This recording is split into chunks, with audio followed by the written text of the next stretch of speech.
D gang ನಿಂದ ರೇಣುಕಾಸ್ವಾಮಿ ಕೊಲೆ ಪ್ರಕರಣಕ್ಕೆ ಸಂಬಂಧಿಸಿದಂತೆ ಜಾಮೀನಿಗಾಗಿ ಕೋರ್ಟ್ ಮೊರೆ ಹೋಗಿದ್ದಾರೆ ಎ1 ಪವಿತ್ರ ಗೌಡ.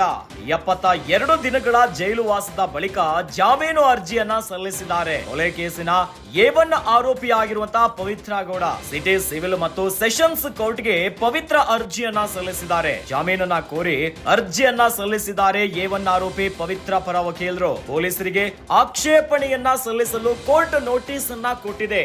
ವಿಚಾರಕ್ಕೆ ಸಂಬಂಧಿಸಿದಂತೆ ಆಗಸ್ಟ್ 22ಕ್ಕೆ ವಿಚಾರಣೆಯನ್ನ ಮುಂದೂಡಿದೆ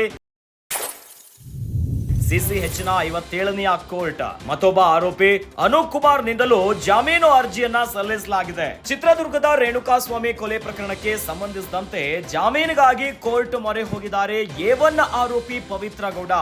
ಇನ್ನು ಡಿ ಗ್ಯಾಂಗ್ ಈಗಾಗಲೇ ಪರಪ್ಪನ ಅಗ್ರಹಾರ ಸೇರಿ ಬರೋಬ್ಬರಿ 72 ದಿನಗಳು ಕಳೆದು ಹೋಗಿದೆ. ಜೈಲು ವಾಸದ ಜೈಲು ಹಕ್ಕಿಯಾಗಿಬಿಟ್ಟಿದ್ದಾರೆ ಡಿ ಗ್ಯಾಂಗ್.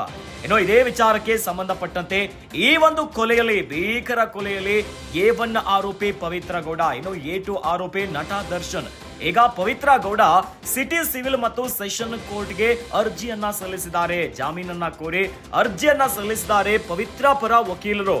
ಇನ್ನು ಕೋರ್ಟ್ ಇಂದ ಪೊಲೀಸರಿಗೆ ಆಕ್ಷೇಪಣೆ ಸಲ್ಲಿಸಲು ಕೋರ್ಟ್ ನೋಟಿಸ್ ಅನ್ನ ಕೊಟ್ಟಿದೆ. ಇದೇ ವಿಚಾರವಾಗಿ ಆಗಸ್ಟ್ 22ಕ್ಕೆ ವಿಚಾರಣೆಯನ್ನ ಮುಂದೂಡಿದೆ ಸಿಸಿಎಚ್ 57ನೇ ಕೋರ್ಟ್. ಇನ್ನು ಮತ್ತೊಬ್ಬ ಆರೋಪಿ ಅನೂಪ್ ಕುಮಾರ್ ನಿಂದಲೂ ಕೂಡ ಜಾಮೀನು ಅರ್ಜಿಯನ್ನ ಸಲ್ಲಿಸಲಾಗಿದೆ. 72 ದಿನಗಳ ಜೈಲು ವಾಸದ ಬಳಿಕ ಜಾಮೀನು ಅರ್ಜಿಯನ್ನ ಸಲ್ಲಿಸಿದ್ದಾರೆ ಕೊಲೆ ಕೇಸಿನ ಎ1 ಆರೋಪಿ ಆಗಿರುವಂತಹ ಪವಿತ್ರ ಗೌಡ.